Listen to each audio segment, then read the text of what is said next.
पर आपने दावत तो कबूल कर लिया, लेकिन दावत के निभाने का अंदाज आपको हैरत होगी कि कल रात जो है बैरिस्टर असदुद्दीन अवैसी साहब लखनऊ के एक बड़े इजलास में थे, एक अहम मीटिंग के अंदर थे, जहां पर all India Muslim personal law board ने मेरे शेख मोहतरम हज़रत मौलाना मोहम्मद वली रहमानी दामद बरकातुहू हुकुम को जनरल सेक्रेटरी बनाया गया है।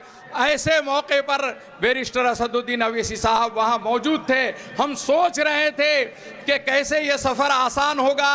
आपको हैरत होगी कि इतनी मसरूफियत के बावजूद रात को तकरीबन 11 या 12 बजे हैदराबाद प्लेन से पहुंचते हैं और सुबह फजर की नमाज के बाद बाय रोड हम तक के पहुंचते हैं। इतनी सऊबत और परेशानी और इतनी उलझनों के बावजूद उन्होंने हमसे जो वादा किया था, हमारी दावत को जो कबूल किया था, अल्हम्दुलिल्लाह ऐसा सालेह कायद शायद ज़िंदगी में किसी को मिलने के लिए मिले। आज वो हमारे दरमियान में मौजूद हैं। मैं बहुत सारी बातें कहने वाला था और इसी तरीके से हमारी बच्चियों के जो 1 घंटे का प्रोग्राम था उसमें से सिर्फ 2 बच्चियों का प्रोग्राम 5-5 मिनट का हमने रखा था, लेकिन उसको भी हमने ख़त्म कर दिया। हम नहीं हाइल होना चाहते। वो सफ़र की सऊबत से आए हैं, आपसे मुखातिब करेंगे और उसके बाद फिर उन्हें सफ़र में जाना है। अजीज़ दोस्तों और बुज़ुर्गों, सिर्फ 2 या 3 जुमलों में अपनी बात को ख़त्म कर रहा हूँ। ये दरसगाह जिस वक़्त 1983 में कायम की गई थी, हैदराबाद ही से एक आलिम रब्बानी हज़रत मौलाना हमीदुद्दीन आकिल हुस्सामी ने इसकी संग बुनियाद रखी है। अल्लाह ताला ने उस वक़्त उनके ज़रिए से जो कलिमात कहे थे, उन्होंने कहा कि मौलाना महफूजुर रहमान आपने नोमानिया नाम रखकर इमाम आज़म अबू हनीफ़ा रहमतुल्लाह अलैह के कारनामों को उम्मत के सामने पेश करने का जो आज़्म किया, अल्लाह की मदद और नुसरत हमेशा आपको आते रहेगी। वो हैदराबाद से तशरीफ़ लाए थे।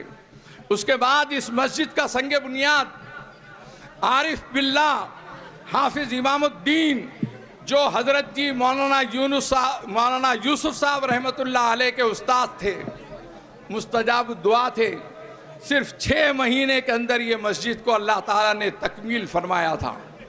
अजीज़ दोस्तों और बुज़ुर्गों, बैरिस्टर असदुद्दीन अवैसी साहब के लिए मैं चंद जुमले यहाँ जिक्र कर रहा हूँ कि ये वो मुबारक जगह है जहाँ पर बेशतर अकाबिरीन उलमा आ चुके हैं और इन अकाबिर और उलमा इकराम ने यहाँ पर आकाए मदीना सरकार दो आलम मोहम्मद रसूलुल्लाह सल्लल्लाहु अलैहि वसल्लम की ज़ियारत की।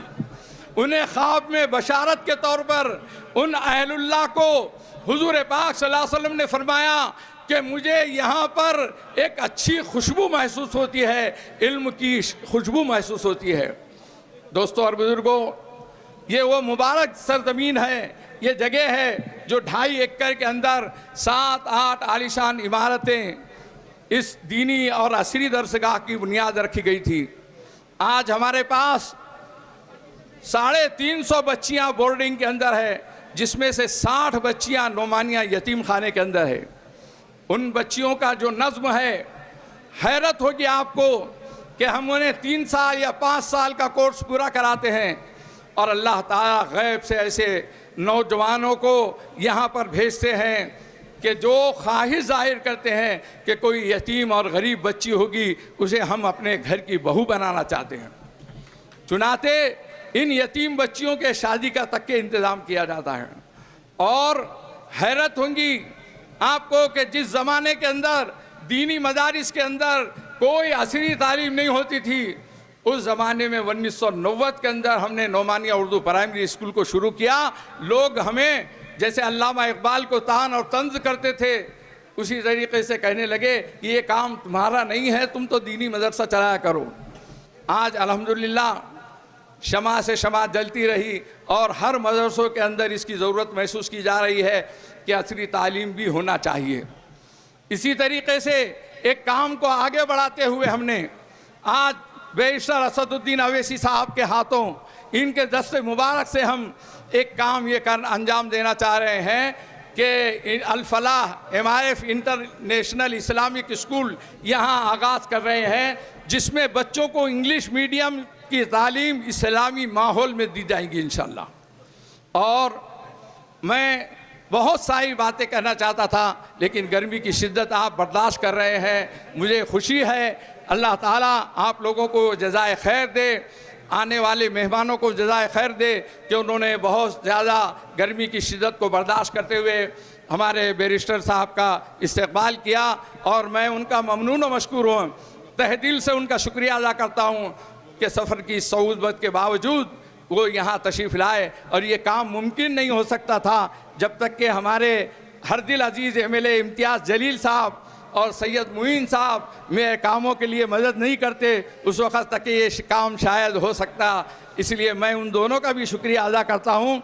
और अब आपके दरमियान में हाइल न होते हुए मैं आवाज़ देना चाह रहा हूँ कि जब तक किसी मुखलिस की क़ियादत नहीं मिलेगी, जब तक किसी मुखलिस की क़ियादत नहीं मिलेगी, खोई हुई मंजिल किसी सूरत नहीं मिलेगी। मैदान में निकलोगे तो पहचानेगी दुनिया, मैदान में निकलोगे तो पहचानेगी दुनिया, बुज़दिल जो बनोगे तो हुकूमत नहीं मिलेगी। बैरिस्टर असदुद्दीन अवैसी साहब आपसे मुखातिब हो रहे हैं।